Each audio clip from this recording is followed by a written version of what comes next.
Are you asking yourself, should I be forcing my child to go to school? Maybe you're stuck in a daily cycle of tears, meltdowns, complete shutdowns before the day even begins. If that sounds familiar to you, you are not alone. And there's actually a name for what's going on. It's called the window of tolerance. Think of the window of tolerance as your child's just right zone. Inside that window, they might feel anxious or reluctant, but they can still cope. They can speak, complete tasks, problem solve, and even manage going to school with support. There are times that kids might tell you no or start to escalate in their behaviour. If they're inside their window of tolerance, we can still encourage them to push outside their comfort zone. We can still expect that they participate in their normal school activities. This is how they develop, they learn, and they build that inner strength. There are times when a child might move outside of the window of tolerance.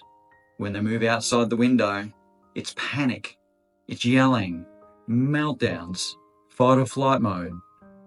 Or you might see shutdowns, withdrawal, or complete refusal.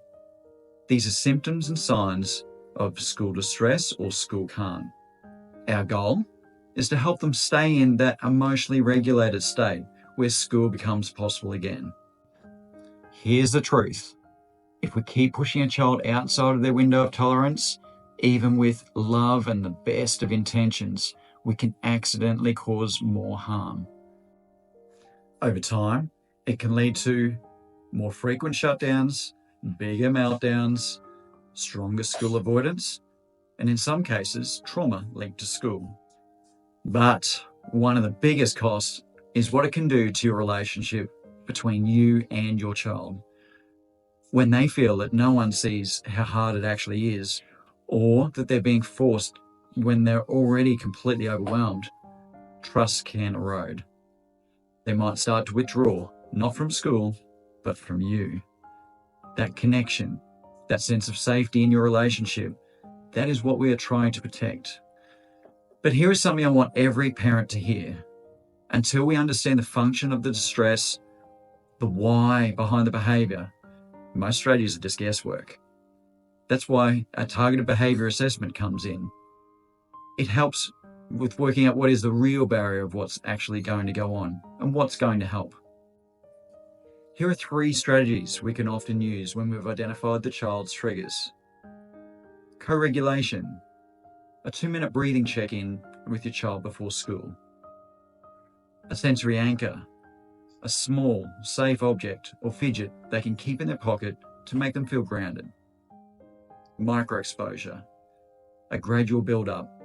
First the letterbox, then the driveway, then out the gate. Try and make it relaxed and fun.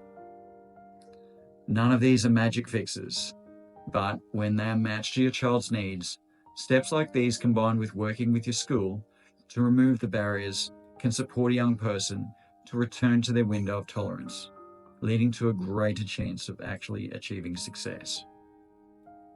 Understanding each individual child is what is absolutely critical. So, to answer the question, should I actually force my child to go to school? We should always have the expectation that they attend, but we need to consider ways of helping them stay within their individual window of tolerance. There are times where we definitely need to stop and reset before trying again. That's all from me. Until next time, remember, you do not have to walk this path alone.